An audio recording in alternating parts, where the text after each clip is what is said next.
வணக்கம் நேயர்களே, ஆயுத எழுத்திற்கு உங்களை வரவேற்பது நான் கார்கே. நாடாளுமன்றத்தில் இருவர் நுழைந்து நிகழ்த்திய அத்துமீறல், அந்த கலர் கேஸ் வீசப்பட்டது, இந்த கலைபரங்கள் எல்லாம் நாடு முழுவதும் பேசுபொருளானது.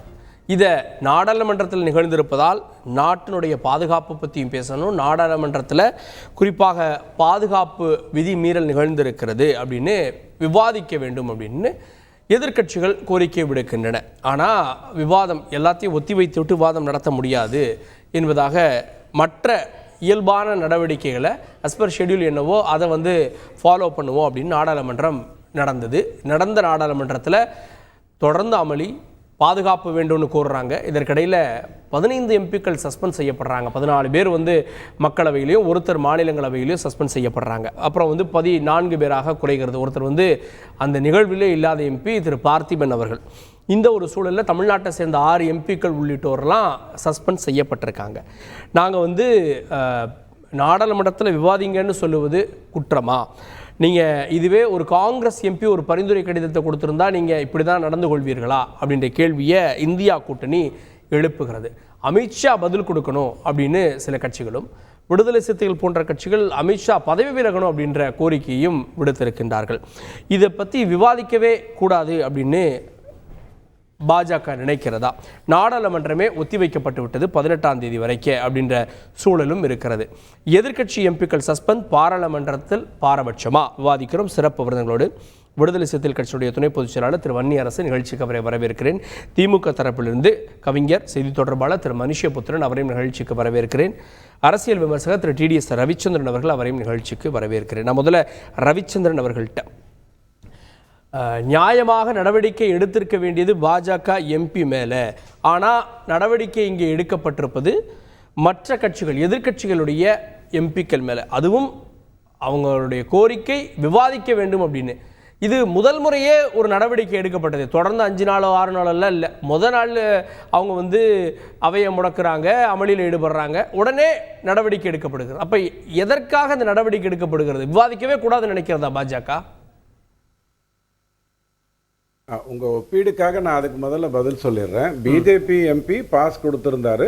அவர் உடனே விளக்கத்தை ஸ்பீக்கருக்கு கொடுத்துட்டார். இதுதான் நடந்ததுங்கிற விளக்கத்தை அவர் கொடுத்துட்டார். நம்பர் 1.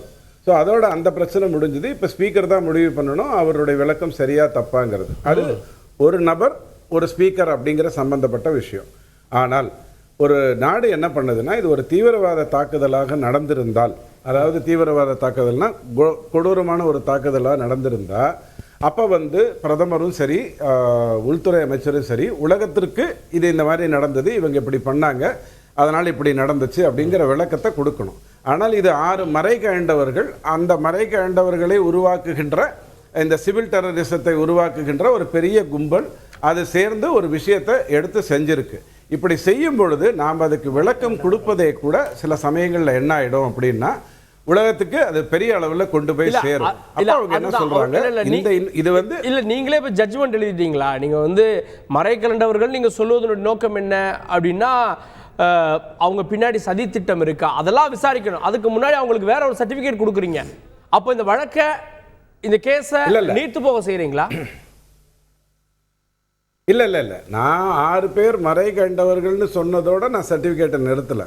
அதற்கு பின்னால் ஒரு பெரிய கும்பல் இந்த சிவில் டெரரிசத்தை உருவாக்குவதற்காகவே, அதாவது சாமானிய மனிதனை பல விதங்களில் குழப்பி அவனை இந்த தேசத்துக்கு எதிராக திருப்புகின்ற வேலையை செய்கின்ற ஒரு சிவில் டெரரிசம் நடக்கத்தான் செய்யுது. அது இன்டர்னல் ப்ராப்ளம். அது செய்கின்ற ஒரு சூழ்நிலையில் இதை நம்ம உலகத்துக்கு போய் இந்த நாட்டில் இந்த மாதிரி சிவில் டெரரிசம் கிரியேட் பண்ணுறாங்க, அதில் தான் ஒரு பெண்மணி விவசாய போராட்டத்துக்கும் போகிறாங்க, அத்லீட் போராட்டத்துக்கும் போகிறாங்க, இங்கேயும் இந்த மாதிரி பண்ணுறாங்கன்னு எடுத்து சொல்வதை விட, இதில் அடிப்படையில் இந்த தேசத்திற்கு பாராளுமன்ற அவைக்குள் 2 பேர் வந்ததும் வெளியே 2 பேர், அதாவது வளாகத்துக்குள்ள, ரோட்டில் இல்ல, வெளியே 2 பேரும் செய்தது அவமானமான விஷயம். அவமானமான விஷயம், ரொம்ப கேவலமான ஒரு விஷயம். சபாநாயகர் அதை ஏத்துக்கிட்டாரு.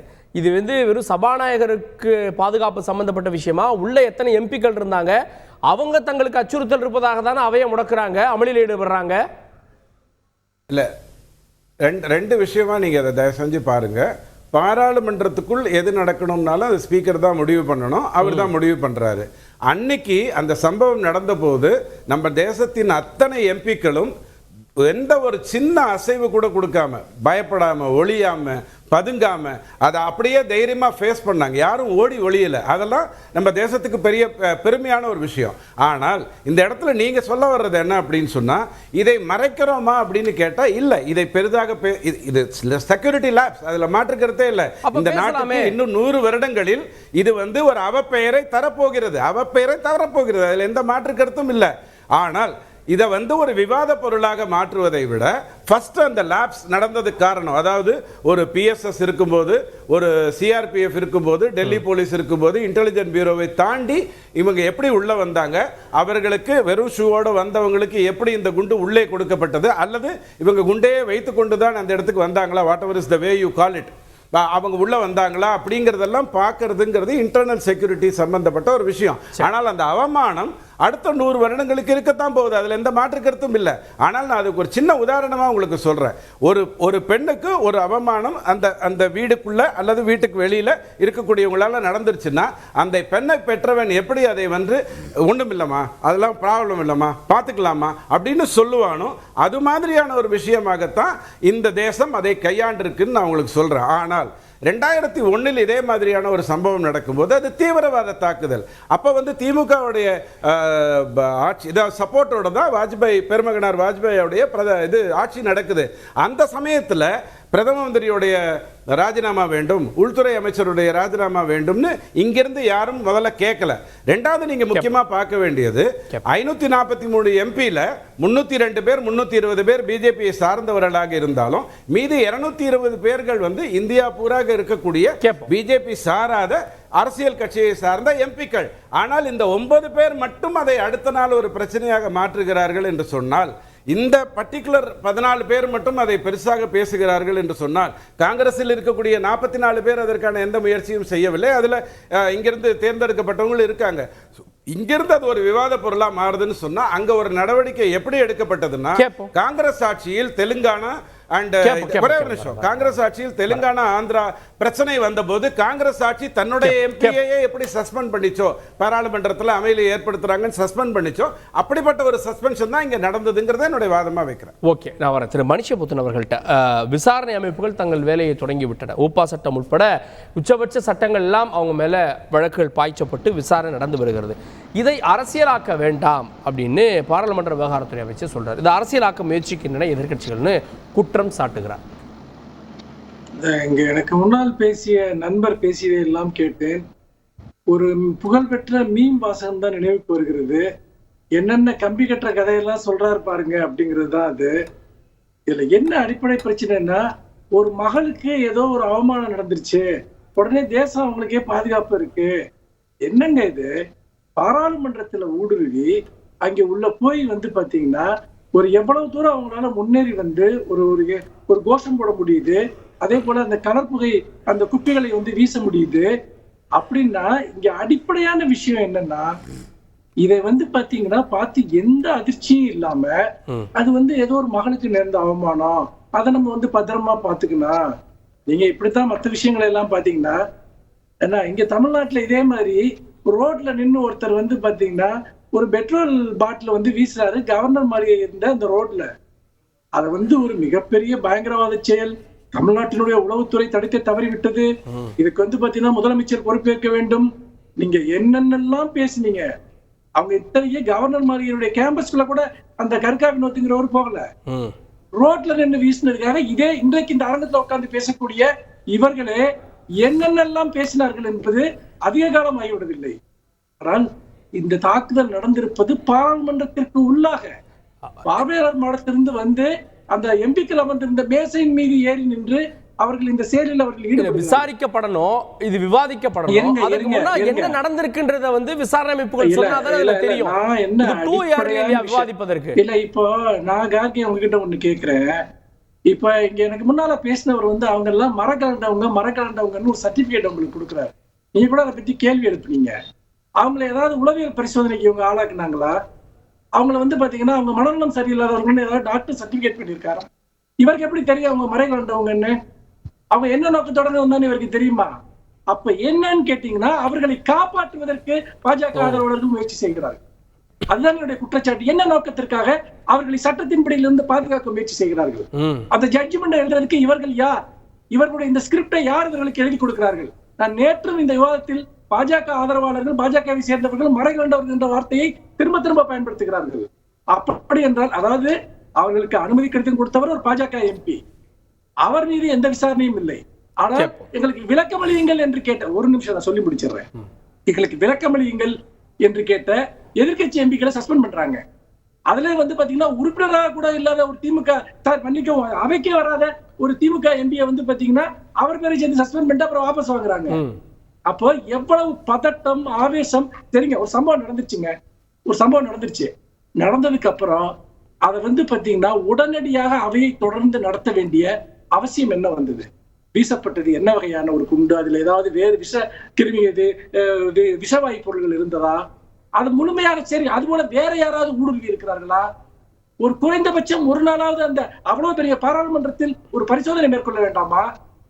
ஆனா ஒண்ணுமே இல்ல, எதுவுமே நடக்காத மாதிரி சபாநாயகர் தொடர்ந்து சபையை நடத்திட்டு போறாரு. அப்ப என்ன நோக்கம் இவர்களுடைய நோக்கம்? அப்போ ஒரே ஒரு விஷயம்தான் இதுல அடிப்படையில ஏற்கனவே புதிய பாராளுமன்றத்துல போதுமான பாதுகாவலர்கள் நியமிக்கப்படல, அதுக்கான பாராளுமன்ற கமிட்டி பாத்தீங்கன்னா கூட்டப்படல. ஏற்கனவே பல குற்றச்சாட்டுகள் இங்க இருக்கின்றன. நீங்க என்ன பண்றீங்க? பாராளுமன்றம் தான் எங்களுடைய பெரிய கோயிலுங்கிறீங்க, போய் பதவி ஏற்க போயில அது முன்னாடி மண்டிட்டு பாத்தீங்கன்னா வணங்குறீங்க, மண்ணை தொட்டு வணங்குறீங்க, உள்ள போயிட்டு செங்கோலை நிறுத்தி நாங்க தர்மத்தின் ஆட்சி நடத்துவேங்கிறீங்க, என்னென்னமோ நாடகம் எல்லாம் போடுறீங்க. ஆனா ஒரு பாராளுமன்றத்தினுடைய குறைந்தபட்ச பாதுகாப்பை கூட உங்களால கொடுக்க முடியலன்னா நீங்கள் என்ன லட்சணத்தில் இந்த நாட்டில் தேசத்தை நீங்கள் பாதுகாப்பீர்கள்?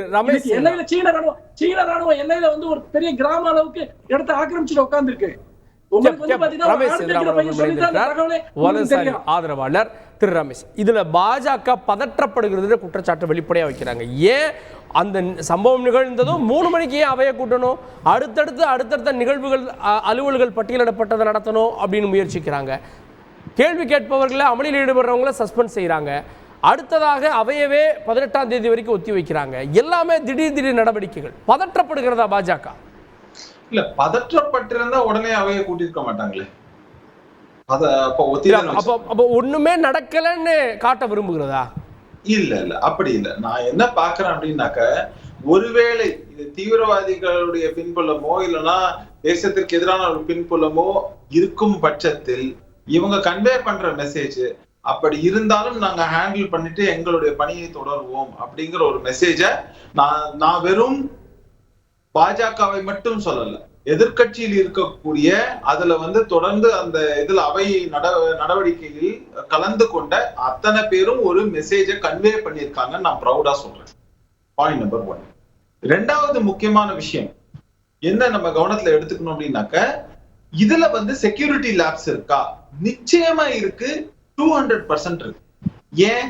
முதல்ல இந்த பனூன் அப்படின்னு சொல்லக்கூடிய இந்த காலிஸ்தானி பிரிவினைவாத தீவிரவாதி ஓப்பனா நாங்க பாராளுமன்றத்தை தாக்குவோம்னு சொல்றாரு. அன்னைக்கு 22 ஆண்டுகள் நிறைவு பாராளுமன்ற தாக்குதல் நடைபெற்றுங்கும் போது அன்னைக்கு முதல்ல பார்வையாளர்களை விட்டுருக்க வேண்டாம், ஒரு சில ரெஸ்ட்ரிக்ஷன்ஸ் அரசு பண்ணியிருக்கணும். ரெண்டாவது விஷயம், அதை பண்ணலன்னா கூட பாதுகாப்பு அப்படிங்கிற இதுல ஃப்ரிஸ்கிங்ல இருந்து ஆரம்பிச்சு எல்லாவற்றையும் ரொம்ப டீடைல்டா பண்ணியிருக்கணும் அப்படிங்கிறது.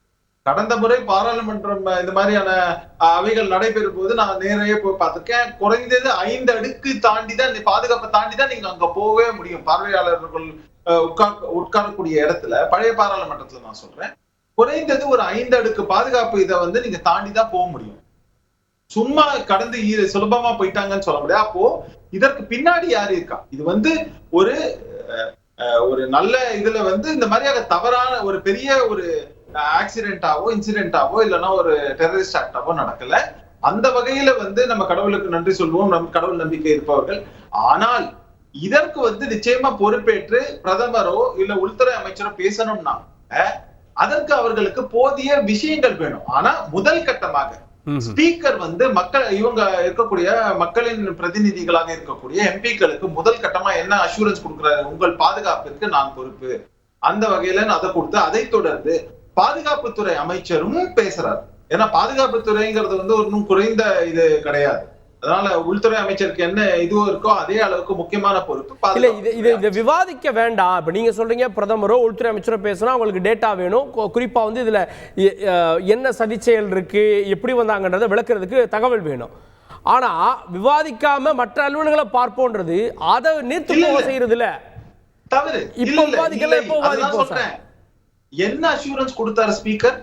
பாதுகாப்பு மட்டும் சொல்லல, இது சம்பந்தமான அறிக்கையை உங்களுக்கு நான் வந்து வழங்குவோம்ன்ற அஷூரன்ஸ் கொடுக்கிறார், ரிப்போர்ட்டை கொடுப்போம்னு சொல்றாரு. அப்போ நான் என்ன கேட்கிறேன், நீங்க அடுத்த செஷன், அடுத்த வாரம், அடுத்த மாசம்லாம் வேணாங்க, குறைந்தது ஒரு 72 மணி நேரமானும் நீங்க வந்து ஒரு பொறுமை காக்கணுமா இல்லையாங்கிற ஒரு கேள்வி இருக்காது. இந்த சமயத்துல ஒற்றுமையுடன் செயல்பட்டு நீங்க அரசுடன் பக்கம் நின்று, ஏன்னா வந்து இதுல ஏதாவது ஒரு டேமேஜ் ஆயிருந்தா எல்லாருக்கும் தான். இது ஆளும் கட்சியில எதிர்கட்சியில, ஏன்னா அத்தனை கட்சியை சேர்ந்த எம்பிக்கள் இருக்காங்க, இல்ல எல்லாருக்கும் டேமேஜ் நீங்க சொல்றீங்க சார். ஆனா அவங்க இப்ப எதிர்கட்சிகள் இந்தியா கூட்டணி எப்படி பாக்குறாங்க? பாஜக எம்பி அனுப்பியிருக்காரு, பாஜக எம்பி தான் அந்த ஒப்புகை சீட்டுக்கு பரிந்துரை பண்ணாரு அப்படின்றப்போ இது யாரை டார்கெட் பண்றது என்ற கேள்வி எழுப்புறாங்கல்ல. இல்ல இதுல டிடிஎஸ் ரவிச்சந்திரன் அவர்கள் பேசும்போது ஒரு விஷயம் சொன்னாரு. ஆமாங்க, அவர் சொன்னார்ல, அதுக்கு முன்னாடி சாரி பாஸ்ட் இதோட கன்ஃபியூஸ் பண்ணிட்டேன். அதுல என்னன்னாக்க இவர் வந்து விளக்கம் கொடுக்கிறார், யாருக்கு? அவை தலைவருக்கு ஒரு விளக்கம் கொடுக்கிறார். அந்த விளக்கம் போதுமான நிச்சயமா கிடையாது. இதை தொடர்ந்து நடக்கக்கூடிய அடுத்த கட்ட சம்பந்தப்பட்ட விசாரணையில இந்த எம்எல்ஏ முழு ஒத்துழைப்பு கொடுக்கணும். இவருக்கு என்ன ரோல் இருக்குங்க? 2 விஷயம். இதுல வந்து நீங்க வந்து பிசிக்கல் ஆஸ்பெக்ட்ல ஒரு வயலன்ஸ் நடந்தால், இல்லைன்னா ஒரு இன்சிடென்ட் நடக்குது, அதுக்கு முன்னாடி வரைக்கும் நீங்க வந்து ஒரு பர்சனுடைய பாஸ்ட பார்த்து நீங்க ஒரு சில விஷயங்களை பண்ணலாம், இல்லைன்னா வந்து உங்களுக்கு இருக்கக்கூடிய தரவுகள் அடிப்படையில். ஆனா அந்த பர்சனோட இன்டென்ஷனை நீங்க வந்து முன்னாடி வேலிடேட் பண்ண முடியாது. இருந்தாலும் சொல்றேன், இந்த விசாரணை முடியும் வரை இந்த விசாரணை வளையத்துக்குள் அந்த எம்பியும் இருப்பாருங்கிறத நீங்க இது பண்ணவே முடியாது. அதனால நீங்க தயவு செஞ்சு வந்து இதை வந்து மஹுவா மொய்த்ரா கேஸோ மற்ற விஷயங்களோட ஈக்குவேட் பண்ண முடியாது. அடுத்த விஷயம், இந்த மாதிரி ஒவ்வொரு விவகாரமா நம்ம டீடைலா லாஜிக்கா பார்த்தோம்னாக்க, நான் திரும்பவும் சொல்றேன், கோரிக்கைகள் நியாயம். ஆனா அதுக்கான நீஜர்க் ரியாக்ஷன்ங்கிறது எதிர்க்கட்சிகள் செய்யும்போது அது அரசியல் செய்கிறார்கள்னு பார்க்கணுமே ஒழிஞ்சு, அதுல நிச்சயமா அரசுடன் துணை நின்று இதற்கான நிரந்தர தீர்வு காணணும்ங்கிறதுல போக்கஸ் இருக்கணும்ங்கிறதா என்னோட கேட்போம். திரு வன்னியரசு அவர்கள்ட்ட இதுல விவாதம் நடத்தணும், பாராளுமன்றத்திலே நிகழ்ந்திருக்கு, விவாதிக்கக்கூடிய இடத்துல நிகழ்ந்திருக்கு, விவாதம் நடத்தணுன்றதுல எல்லாரும் ஏறக்குறைய ஒரு ஒருமித்த கருத்துல வர்றாங்க. அது இதற்கான சரியான நேரமான ஒரு கேள்வி இருந்தாலும் அதற்குள்ளாக அமித்ஷா பதவி விலகணும் அப்படின்ற கோரிக்கையெல்லாம் வலியுறுத்துறது என்ன மாதிரி? அது அரசியலாக தானே இருக்கு. இல்லை, நாங்கள் வர டிசம்பர் 29 வெல்லும் ஜனநாயகம் மாநாடு நடத்துறதுக்கு எங்களுடைய தலைவர் அவர்கள், எழுச்சி தமிழர் அவர்கள் அறைகோல் கொடுத்துருக்கிறாரு. இது வந்து வெறும் தமிழ்நாட்டில் மட்டும் இல்லை, இந்தியா முழுக்க அந்த ஜனநாயகம் வேணும் அப்படிங்கிறது எங்களுடைய கோரிக்கை. நாடாளுமன்றத்திலே அந்த ஜனநாயகம் இல்லை. நாடாளுமன்றத்திலே ஜனநாயகம் இல்லை அப்படிங்கிறதுக்கு இந்த விவாதமே ஒரு சாட்சி. நீங்கள் நாடாளுமன்றத்தில் வந்து என்ன விவாதிக்கணும் கோரிக்கை வைக்கிறோம்? அந்த குண்டு வீச்சு, புகை குண்டு வீச்சு, அது சம்மந்தமாக என்ன பேசணும். நீங்கள் வந்து அந்த பிரதாப் சிம்ஹா அவர் கொடுத்துருக்கிறாரு பாதுகாப்பு, இது குறித்து விவாதிக்கலாமே. நீங்கள் வந்து தொலைக்காட்சிக்கே விவாதத்துக்கு வராங்க. 70 குறைந்தபட்சம் அவங்க விசாரணை நடத்தி அவங்களுக்கு சில தகவல்கள் கிடைக்கணும்ல, அவங்க விசாரிக்காமல் இல்லை. அது விசாரணை ஒரு பக்கம் போட்டுங்க. நீங்கள் நாடாளுமன்ற உறுப்பினர்கள், மக்களால் தேர்ந்தெடுக்கப்பட்ட உறுப்பினர்கள், அங்கே நாடாளுமன்றத்தில் விவாதிப்பதற்கு தானே வந்து அவங்க தேர்ந்தெடுக்கப்பட்டிருக்காங்க. நாங்கள் உள்ளே இருக்கிறவங்க, எங்களுக்கு வந்து புகை குண்டு வீசியிருக்கிறாங்க, கண்ணெரிச்சல் இருக்குது, எங்களுக்கு பாதுகாப்பு இல்லை, இது குறித்து விவாதிக்கணும் அப்படிங்கிறது உள் வட்டத்துக்குள்ளே நடக்கணுமா இல்லையா? நீங்கள் விசாரணை, காவல்துறை விசாரணை, என்ஐஏ விசாரணை, அது ஒரு பக்கம் போகும். அதுக்கு இதுக்கு எந்த சம்மந்தமும் இல்லை. நாடாளுமன்ற விசாரணைக்கும் சபாநாயகர்கிட்ட வந்து நாடாளுமன்ற உறுப்பினர் பேசுறதுக்கு என்ன சம்மந்தம் இருக்குது?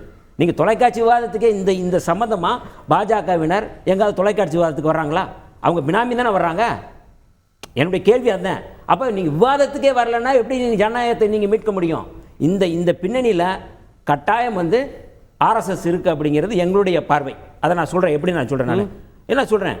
காலிஸ்தான் தீவிரவாதிகள் ஒருபோதும் வந்து பாரத் மாதா கி ஜெய் முழக்கம் போட மாட்டாங்க.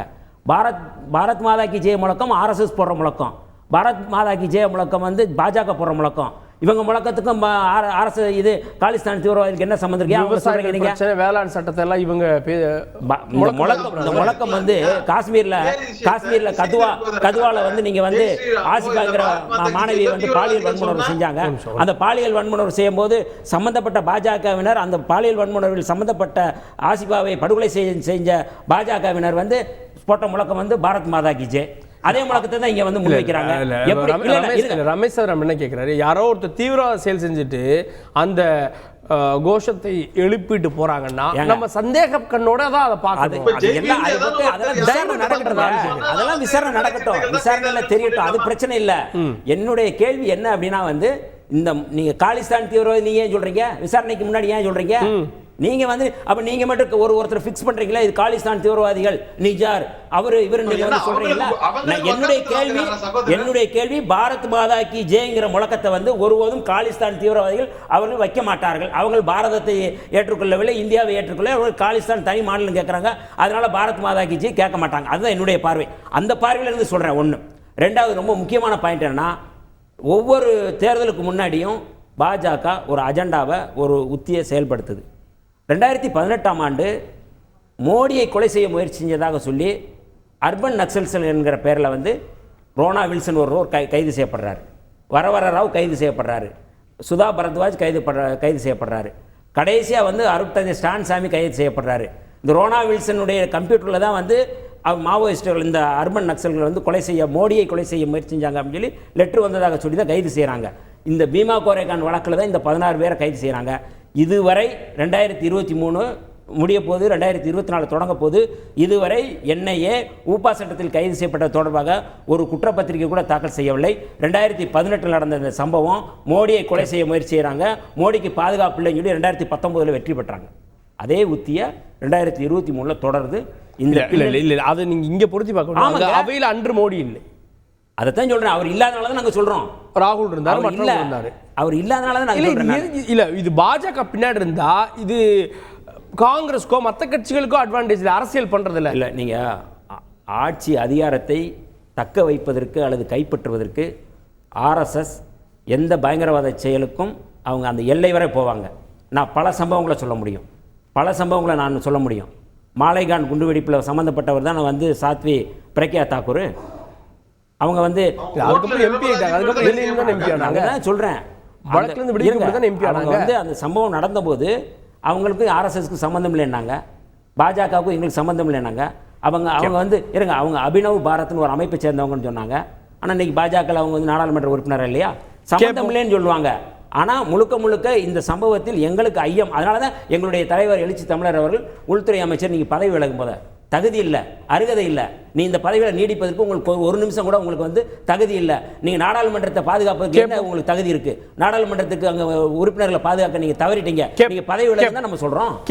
பாஜகவின் மீதே சந்தேக கணைகளை வந்து வீசுறாங்க. கேட்கலாம் திரு ரவிச்சந்திரன் அவர்கள்ட்ட. இதுவே பரிந்துரை கொடுத்தது ஒரு காங்கிரஸ் எம்பியாக இருந்திருந்தால் பாஜக எம்பிக்கள் அவையை முடக்கியிருக்க மாட்டாங்களா? தேச பாதுகாப்புக்கு அச்சுறுத்தல்னு இன்னும் அமைச்சர்கள் பேசியிருக்க மாட்டாங்களா? கேட்குறாங்க சார் இந்தியா கூட்டணியிலிருந்து. இல்லை கேட்கலாம். ஆனால் இந்த ஹைபாத்தட்டிக்கல் விஷயத்தை வந்து நீங்கள் தயவு செஞ்சு பிஜேபி விஷயத்தில் ஏன் பயன்படுத்தவே கூடாதுன்னு சொன்னால், பிஜேபி தன்னுடைய அரசியல் நாகரிகத்தை நிதிஷ் 2 முறை கவுத்த போதும் அவரோட 2வது முறையும் வந்திருக்கு, சிவசேனா கவுத்த போதும் வந்திருக்கு. அரசியல் நாகரிகம்ங்கிறது அதுக்கு தெளிவாக தெரியும். ஆனால் இந்த விவாதத்தில் வைக்கப்பட்ட சில கருத்துக்களுக்கு நான் பதில் சொல்கிறேன். 3 முறை ஒருத்தனுக்கு ஜாமீன் கொடுக்குறீங்க, அவன் அதே குற்றத்தை திரும்ப செய்தவன். இந்த புல்லட் என்ன சொல்வீங்க, இந்த தூக்கி போட்டானே அதை திரும்ப போட்டவன், அவனை நீங்கள் என்ன சொன்னீங்க அப்படின்னு, பெட்ரோல் குண்டு சாரி, அவனை நீங்கள் வந்து இல்லை அவன் மனநிலை பாதிக்கப்பட்டவன்னு சொல்லி பெரிய போலீஸ் ஆஃபீஸர்லாம் உட்காந்து அவன் இப்படி வந்தானா அப்படி வந்தானா இங்கே நின்றுதான் அப்படி நின்றுதான்னு நீங்கள் வந்து ஒரு கருத்து சொன்னீங்க. ரொம்ப சந்தோஷம். ஆனால் இந்த மறைக்காண்டவர்கள்னு நான் ஏன் சொல்கிறேன்னா, இவர்களுடைய கருத்துக்களும் இவர்களை பற்றி வருகின்ற தகவல்களும் பாருங்க. ஒரு கட்டத்தில் அவங்க கம்யூனிஸ்ட புத்தகங்களை படிக்கிறாங்க, திடீர்னு பார்த்தா வேற புத்தகங்கள் படிக்கிறாங்க, திடீர்னு சேக்குவாராக்கு போகிறாங்க, திடீர்னு பகத்சிங்க்கு போகிறாங்கங்கிறது எல்லாமே பெரிய விஷயங்களை பேசினாலும் அவர்களுடைய மனதில் திடம் இல்லை. காரணம் அவங்க கிட்ட வேலை இல்லை, அவங்க கிட்ட பணம் இல்லை. அதனால தான் எல்லா போராட்டத்துக்கும் போறாங்கங்கிற அடிப்படையில் நான் மறைக்காண்டவர்னு சொன்னேன். இல்ல கருக்கா வினோத் சொல்றாராம், நீட் தேர்வை எதிர்த்து நான் வந்து பெட்ரோல் குண்டு வீசினேன் அப்படின்னு பாக்குறோம். கருக்கா வினோத்துக்கு நீட் தேர்வுக்கு என்ன சார் சம்பந்தம்? ஆமா, அப்ப சம்பந்தமே இல்ல. அதுதான் ஃபர்ஸ்ட் மேட்டர். ஆனால் அவரே மனநிலையை பத்தி கேள்வி எழுப்புறீங்க. இல்ல கருக்கா வினோத மனநிலை சரியில்லைன்னு அவங்க சொன்னாங்கன்னா ஏத்துக்க மாட்டீங்க, என்னையே வரணும்ன்றீங்க. எனக்கு அந்த ஆளுடைய கருத்துக்களை பற்றி எனக்கு ஏன் கவலையே இல்லைன்னா, வன்முறையில் இறங்குறவனுடைய கருத்தை கேட்கவே கூடாதுங்கிறது தான் என்னுடைய வாதம். ஆனால் அவன் 3 முறை ஜாமீன் பெற்று வந்தவன், 3 முறையும் ஒரே மாதிரியான குற்றத்தை செய்து வந்தவன். அதைத்தான் நீங்கள் பார்க்கணும். நான் தமிழக அரசையும் மாநில அரசையும் மத்திய அரசை பற்றி தான் பேசணும் ஒழிய இந்த மாதிரி வன்முறையில் இறங்குறவங்களை பற்றி பேசணுங்கிற அவசியமே கிடையாது. இன்னொன்று, ஒரு சஸ்பென்ஷன் நடக்கும்போது அந்த அவையில் இல்லாதவரை சஸ்பெண்ட் பண்ணிட்டாங்க, உடனே அதை வாபஸ் வாங்கிட்டாங்க. நாம் கல்யாண மண்டபத்தில் தண்ணி அடிக்கலான்னு ஜீவோ போட்டுட்டு அதுக்கப்புறம் அதை வாபஸ் வாங்கலையா? அரசியலில் ஆட்சியலில் தவறு நடந்ததுன்னா அதை உடனே திருத்திக்கிறாங்க. திருத்திக்காமல் இருந்தால் தான் அது ரொம்ப எனக்கு இதில் வேதனையாக இருக்கிற பிரச்சனை சார். அதாவது ஒரு சபாநாயகர் தனக்கு முன்னாடி சிலர் அமளியில் ஈடுபடுறாங்க, நோட்டீஸ் பண்ணி அதை பிரச்சனையா கொண்டு அதன் பிறகு அது நிறைவேற்றப்படுது. இல்லாத ஒருவருக்கு சார், இல்லாத ஒருத்தருக்கு பாஸ் போடுவீங்களா? இல்லாத ஒருத்தருக்கு அட்டெண்டன்ஸ் போடுவீங்களா? இல்லாத ஒருத்தர் சஸ்பெண்ட் பண்றீங்களே சார், பதற்றமான்னு கேட்கிறார் சார். இல்லை நான் இதில் இருக்கக்கூடிய அரசியல் நோக்கத்துக்கு நான் பதில் சொல்லணும்னா, ஒரு உலக கோப்பையை மாற்றுத்திறனாளி வென்று வந்தார் அப்படின்னு சொல்லும் பொழுது என்ன நடந்ததுங்கிறதெல்லாம் பார்க்கணும். இதெல்லாம் ஸ்லிப். ஒரு தவறு நடந்ததுன்னா அதை வைத்துக்கொண்டு ஏளனம் செய்து விடக்கூடாது. அதை நாம முதல்ல புரிஞ்சுக்கலாம். அதை நான் கடந்து கூட போக விரும்புகிறேன். ஆனா இங்கே இந்த 6 பேரை கண்டித்து, இவர்களுடைய செய்கைகளை கண்டித்து, இந்த மாதிரி சிவில் டெரரிசம் இந்த உலகத்தில் வரக்கூடாது, இந்தியாவில் வரக்கூடாதுன்னு கண்டித்து யாராவது ஒரு தலைவர், எதிர்கட்சி தலைவர் பேசுவாரான்னு பார்க்கிறேன். அந்த 6 பேரை பற்றி வார்த்தைகளே இல்லை, பேச்சே இல்லை, கேள்வியே இல்லை. அடுத்தது நீங்க ரொம்ப புரிஞ்சுக்க வேண்டியது, மோடி ஐயாவை கொலை செய்தார்கள்னு சொல்லி ஒரு தேர்தல் ஜெயிக்கப்பட்டதா? அந்த இடத்துல புல்வானா தாக்குதல் வந்ததனால தான் ஜெயிச்சேங்கிறது தான் நீங்க சொல்றீங்க. இல்ல, அவர் என்ன சொன்னாரு, அவர் பிரதமருடைய உயிருக்கு ஆபத்திற்கு அப்படின்னு கைது செய்யப்பட்டாங்க அப்படின்னு சொன்னார். 2018 ஒரு சம்பவம் அந்த மாதிரி வந்தது. அந்த சம்பவம் அதோட நிக்கல. இவருடைய மணிசங்கர் ஐயர் சொன்ன கருத்துக்கள், குஜராத்தில் சொன்ன சில பேருடைய கருத்துக்கள்னு பல விஷயங்கள் நடக்கத்தான் செய்யும். எல்லாத்தையும் கோத்து வச்சு இதை வச்சு தான் அவங்க தேர்தலை சந்திக்கிறாங்கன்னு சொன்னா, 226 தொகுதிகள் 50% மேல வாக்கு பெற்று வென்றுவிட்டு இன்றைக்கு தொடர்ந்து 4 மாநில தேர்தலை வெற்றி பெறதுங்கிற ஒரு விஷயத்துக்குள்ள வர்றாங்கன்னு சொன்னா, அவர்களுடைய வளர்ச்சியை நீங்க பார்க்கணும். அதை எப்படி எதிர்கொள்றதுன்னு நீங்க பார்க்கணும். அது அரசியல் நான் பேச விரும்பல. ஆனால் டிவி விவாதத்தில் வருவதற்கே பயப்படுறாங்கன்னு வன்னியரசு ஐயா சொல்லும் போது எனக்கு என்ன தோணுதுன்னா, தந்தி டிவி நீங்களே இருக்கீங்க, முதல்ல திமுக தான் தந்தி டிவியில் நாங்கள் பேச வரமாட்டோம்னு எதிர்ப்பை தெரிவிச்சு, அதுக்கப்புறம் டிவி விவாதத்துக்கே வரமாட்டோம்னு தெரிவிச்சு பட்ட ஒரு கட்சி.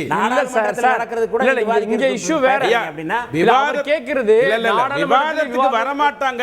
இந்த நாடாளுமன்றத்திலே வாதிக்கல, இங்கேயும் வாதிக்க வரல. இல்ல கேள்வி இங்கேயுமே இங்க விவாதிக்க வரலங்கிற கேள்வி இல்ல வந்துடுறேன். இங்க விவாதிக்க வரலங்கிற கேள்விக்கு நான் பதில் சொன்னேனே ஒழிய, நாடாளுமன்றத்தில் விவாதத்துக்கு நான் ஏற்கனவே பதில் சொல்லிட்டேன். இது மறைக்கேண்டவர்கள் சம்பந்தப்பட்ட ஒரு விஷயம். இங்க பார்க்க வேண்டியது செக்யூரிட்டி லாப்சஸ். அதை கண்டிப்பாக பார்ப்பாங்க.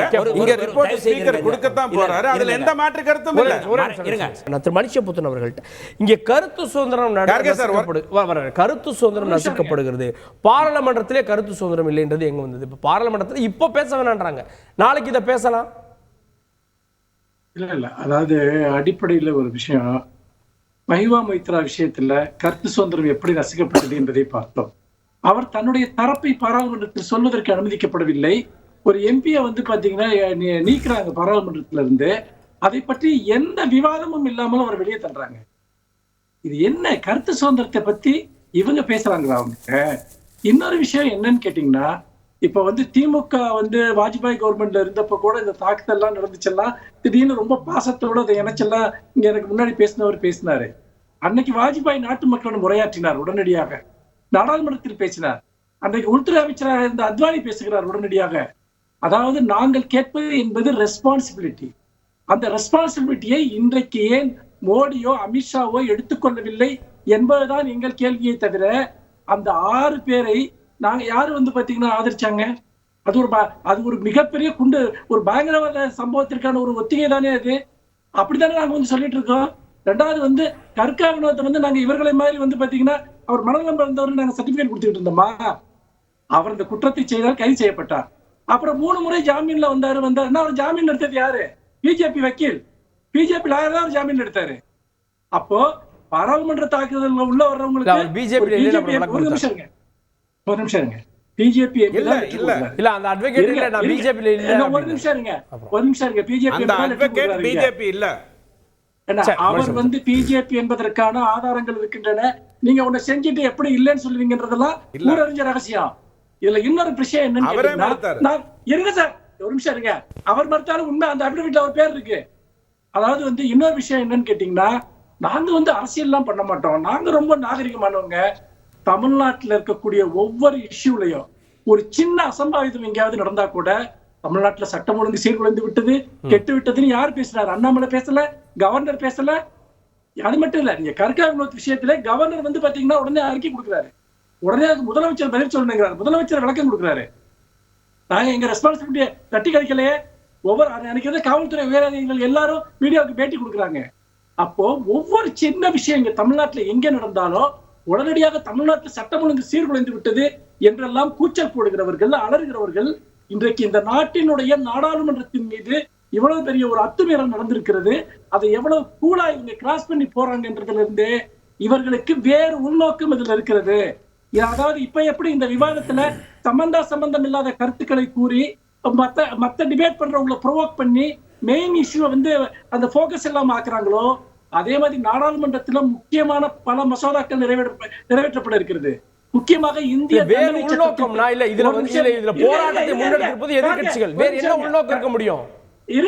அதாவது நாடாளுமன்றத்தில் இந்திய தண்டனை சட்டத்தை திருத்துகிற 3 முக்கியமான பில் வருது.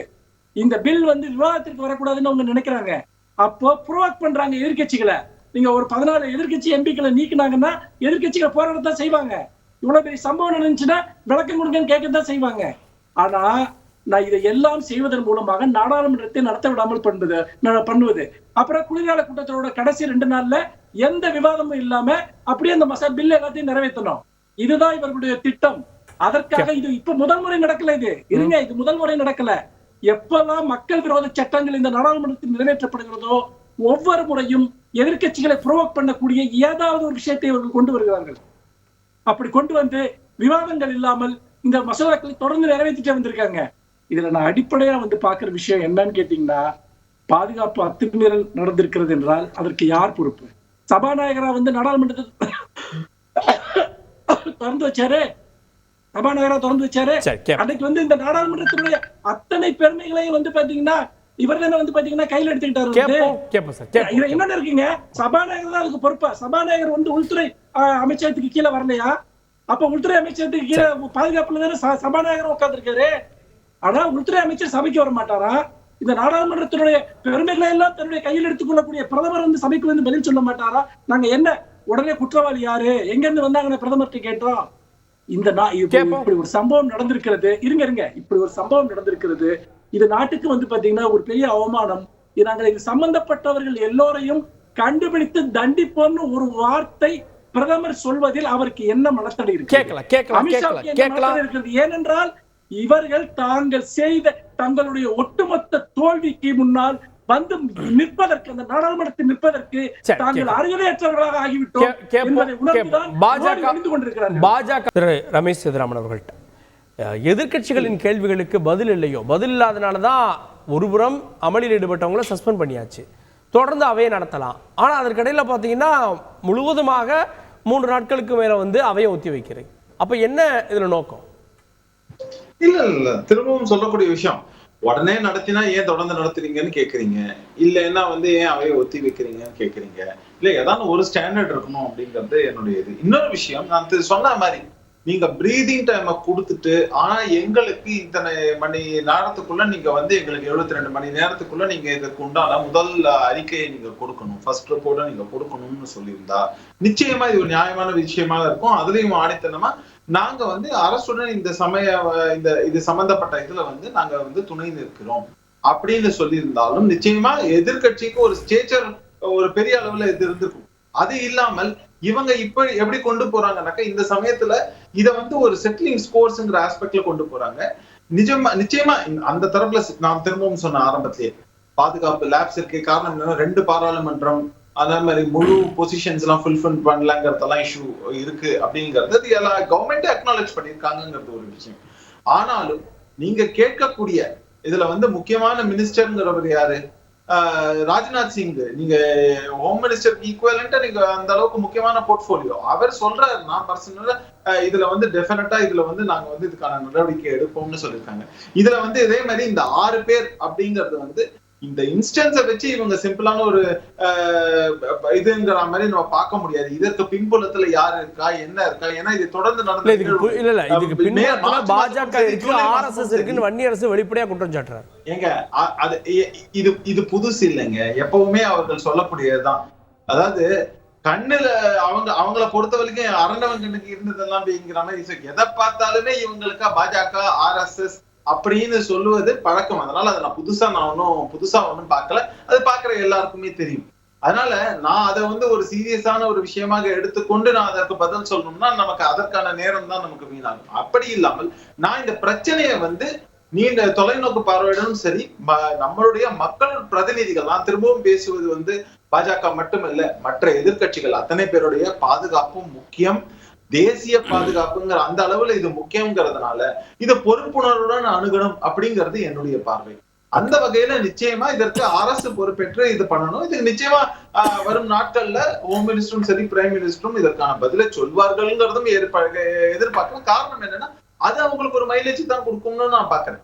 அப்படி இல்லாமல் போனாதான் அது அவங்களுக்கு ஒரு பின்னடைவா இருக்கும் அப்படின்னு நான் பாக்குறேன். அதனால அதை அவர்கள் செய்ய மாட்டார்கள் என்பது என்னுடைய தாழ்மையான. ஓகே திருவண்ணியரசு, இது வந்து முதல் முறை நிகழ்ந்திருக்கக்கூடிய சம்பவம் இல்லை. இது மாதிரி 74 கத்தி வச்சுட்டு வந்திருக்காங்க, துப்பாக்கி போன்ற ஒரு பொருளை வச்சுட்டு வந்திருக்காங்க, மேலே இருந்து கோஷம் எழுப்பியிருக்காங்க, பல நிகழ்வுகள் நிகழ்ந்திருக்கிறது. ஆனால் இது ஏதோ முதல் முறை நிகழ்வு போல ராஜினாமா பண்ணணும், முதல் முறை நிகழ்வு போல இதை வந்து ஒரு தேச பிரச்சனை அளவுக்கு அணுகுவது சரியா? பாதுகாப்பு விவகாரத்தில் தேசத்து பாதுகாப்பை இதை ஒப்பிடுவது சரியா? 2001 பழைய நாடாளுமன்ற கட்டடத்தில் இல்லை, அது தீவிரவாத தாக்கல் இல்லை சொல்கிறேன். அப்போது பாஜக அல்லது மோடி, அமித்ஷா போன்றவர்கள் அந்த நாடாளுமன்றத்தில் வந்து நாடாளுமன்றம் பாதுகாப்பு இல்லை, அப்போ நம்ம புதிய ஒரு நாடாளுமன்றம் கட்டணும், பாதுகாப்பும் அதில் வந்து உள்ளடக்கம் தான். 20,000 கோடி ரூபாய் செலவில் வந்து அந்த பாதுகாப்புக்காக கட்டுறாங்க.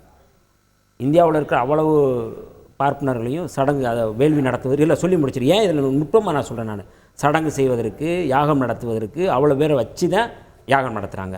ரொம்ப முக்கியமாக மோடி அதில் இருக்கிறார், இந்தியாவுடைய தலைமை அமைச்சர் மோடி அவர்களும் அங்கே இருக்கிறார். இவ்வளவு வந்து நீங்கள் பாதுகாப்புக்காக இவ்வளோ பேரை வச்சு நீங்கள் நடத்துகிறீங்க.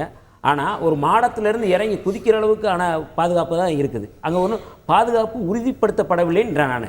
நீங்கள் யாகம் நடத்தினாலும் வேள்வி நடத்தினாலும் தாக்குதல் அது விசாரிக்கப்பட வேண்டியது. ஆனால் இது ஒரு சதி செயல், கட்டமைப்பு பாஜக இருக்குன்னு நீங்கள் எப்படி சொல்லலாம்? ஃபர்ஸ்ட் கட்டமைப்பே அதில் இருக்கிற பிரச்சனையை தான் சொல்கிறேன். ஃபர்ஸ்ட் கட்டமைப்பு நீங்கள் வந்து இது ரொம்ப முக்கியமானது. நீங்கள் கடந்த 2018-19 தேர்தலில் நீங்கள் என்ன முன் வச்சீங்க? புல்வாமா தாக்குதலில் சொல்கிறீங்களா இல்லையா? தேச பாதுகாப்பு, அப்போ மட்டும் தேச பாதுகாப்பு சொல்கிறீங்களா? இப்போ நாங்கள் தேச பாதுகாப்பு பற்றி தான் நாங்கள் பேசுகிறோம். எங்களுக்கு அந்த தேசத்தின் மீது அக்கறை இல்லையா? நீங்கள் வந்து உள்ளே இருக்கிற நாடாளுமன்ற உறுப்பினர்கள் மீது அதே பொருளை நீங்கள் வந்து நோக்கத்தை பாருங்கள். நோக்கம் எவ்வளோ மோசமானது, சம்பவத்தை சொல்லக்கூடாது. நோக்கம் எவ்வளோ ஆபத்தானது. நீங்கள் அது வந்து தீப்பிடிக்கிறது மாதிரியோ இல்லை விஷத்தை கக்கிறது மாதிரியான புகை குண்டுகளாக இருந்துச்சுன்னா அங்கே ராகுல் காந்தி இருக்கார்ல, அவருடைய நிலை என்ன? அப்போ தப்பிச்சு ஓடினவங்களாம் யாரு? மோடி தப்பிச்சு ஓடிட்டாரு, அமித்ஷா வரல, ஓடி போயிட்டார், வரல.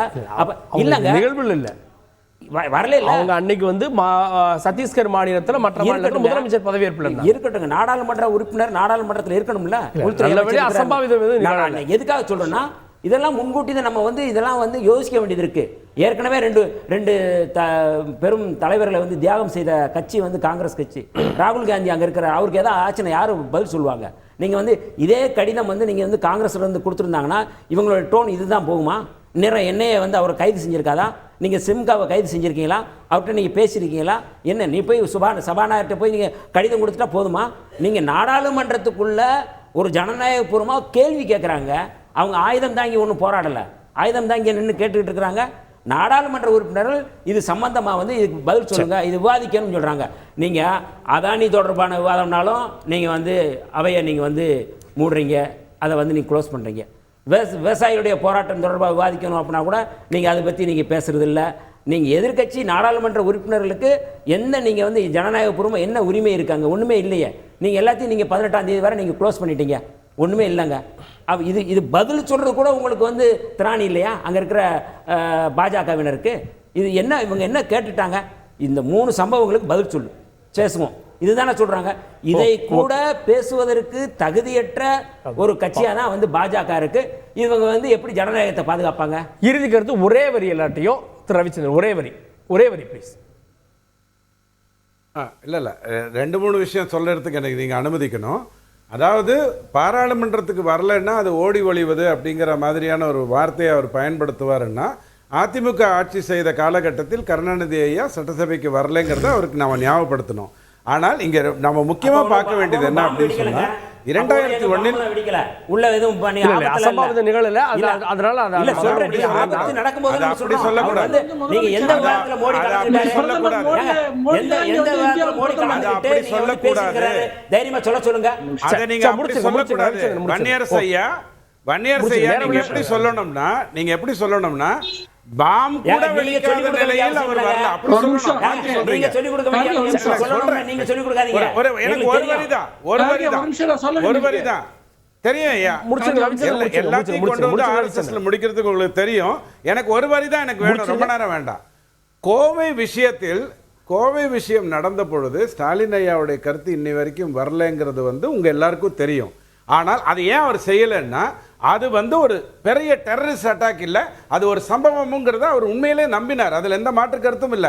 ஒரு பாராளுமன்றத்தை திறந்து வைப்பதனாலேயே ஸ்பீக்கருக்கான மரியாதை இல்லைன்னு சொன்னா, இப்ப ரேஷன் கடையை விளையாட்டுத்துறை அமைச்சர் திறந்து வைக்கிறாருன்னா, நாளைக்கு ரேஷன் கடையை நிர்ணயிக்க போறது அந்த மேனேஜர் தான். பாராளுமன்றத்தை நிர்ணயிக்க போறது ஸ்பீக்கர் தான். ஒருத்தர் வந்து பாத்தீங்கன்னா சம்பந்தம் இல்லாம தாங்கிட்ட என்னென்ன நியூஸ் பேப்பர்ல படிச்ச விஷயங்கள், படிக்காத விஷயங்கள், கற்பனை பண்ற விஷயத்தெல்லாம் கலந்து கட்டி இங்க வாந்தி எடுத்துட்டு இருக்காரு. என்னன்னா மெயின் போக்கஸ் இதுதான், மெயினான விஷயம் இதுதான். அதாவது இங்க வந்து சிவில் டெரரிசம் பத்தி அவர் பேசினாரு. சிவில் டெரரிசம்னா என்ன? அதாவது ஸ்டேட் டெரரிசம். இன்னைக்கு ஒன்றிய அரசு ஒரு ஸ்டேட் டெரரிசம் தான் அரங்கேறிட்டு இருக்கு. எல்லா ஜனநாயக உரிமைகளும் மறுக்கப்படுகின்றன, குரல்வளைகள் நெரிக்கப்படுகின்றன, ஊடகங்கள் ஒடுக்கப்படுகின்றன. இந்த சூழ்நிலையில யாரோ ஒருத்தர் வந்து பாத்தீங்கன்னா இந்த அராஜக ஒழிக அப்படின்னு கூச்சல் போட்டு அவங்க பண்ணாங்கன்னா சிவில் டெரரிசம்னே வச்சுப்போம். அந்த சிவில் டெரரிசத்தை தூண்டுறது மோடி அரசுடைய ஸ்டேட் டெரரிசம். இந்த ஸ்டேட் டெரரிசம் ஒழிக்கப்படாம சிவில் டெரரிசம் எப்படி ஒழிக்கிறது? ஒட்டுமொத்தமான ஸ்டேட் டெரரிசத்தை வந்து இன்னைக்கு மோடி வந்து அரங்கேற்றிட்டு இருக்காரு. இல்ல என்ன பொறுத்த வரைக்கும் ஒரே ஒரு விஷயம், இங்க நம்ம வந்து நம்ம நாடு தாண்டி வெளியில என்ன மெசேஜ் கன்வே பண்றோம்? நம்ம வந்து இந்த மாதிரியான ஒரு இன்சிடென்ட் நடந்தா கூட அதுலயும் நம்ம உள்ளுக்குள்ள அடிச்சுப்போம்னு சொல்ல போறோமா, இல்ல ஒன்றா இணைந்து இல்ல இதற்கான ஒரு தீர்வை காண போறோம், இது வருங்காலங்கள்ல நடக்க கூடாதுங்கிறதுக்கான ஆஸ்பெக்ட்ல இதை அணுக போறோமாங்கிறது தான் என்னுடைய பார்வை. இத வந்து இதுல இருந்து நமக்கு தெரிஞ்சிடும். ஏன்னா இப்போ இதே மாதிரி தான் நடக்கணும்னு தெரிஞ்சா நாளைக்கு வெளிநாட்டு சக்திகள் இதே மாதிரி ஒரு 10 விஷயங்களுக்கு இதன் பின்னால் இருந்து தூண்டுவார்கள் அப்படின்னாக்க அது வந்து ஒரு நம்மளுடைய ஜனநாயகத்தை பலவழிக்க செய்யும் விஷயமா இருக்கு. சரி, ஓகே. இப்போ பேசும்போது மட்டும் நாட்டுக்குள்ள நடக்குது, நம்ம வெளியில் தெரியக்கூடாது, ஏன் நம்மளே பேசிக்கிறோம், வெளிநாட்டில் வந்து இதை அசிங்கப்படுத்தாதீங்கன்னு சொல்கிறாங்க. காஷ்மீர் பிரச்சனை சம்மந்தமாக வந்து ஐரோப்பிய குழு, நாடாளுமன்ற குழு வந்து அங்கே வந்து பார்த்துச்சு, அதுக்கு மட்டும் அனுமதி கொடுத்தாங்களே, அதுக்கு விருந்து கொடுத்தாங்களே, மோடியை கொடுத்தாங்களே, அப்போ மட்டும் நீங்கள் வந்து தேசம் குறித்த வந்து அவமானம் இல்லையா? ஒரே வரியில் சொன்னேன், உலகத்தில் எங்கே பயங்கரவாதம் நடந்தாலும் அதற்கு பின்னணி இருப்பது வந்து அமெரிக்கா. இந்தியாவில் எவ்வளவு பயங்கரவாதம் நடந்தாலும் அதுக்கு பின்னணி இருப்பது ஆர்எஸ்எஸ். அவ்வளோதான் என்னுடைய கருத்து. பொறுத்து பார்க்கலாம். இந்த எம்பிக்களுடைய சஸ்பெண்ட் அதன் பிறகு மீண்டும் கூட இருக்கிறது. அவை அப்போது மீண்டும் அமளி நடக்குமா? அடுத்தது என்ன? பொறுத்து பார்க்கலாம். விவாதத்தில் பங்குண்ட சிறப்பு விருதுகள் அனைவருக்கும் நன்றி. பார்த்தவங்களுக்கும் நன்றி. நீங்களே தொடர்ந்து இருந்தீர்கள் தந்தி தொலைக்காட்சி.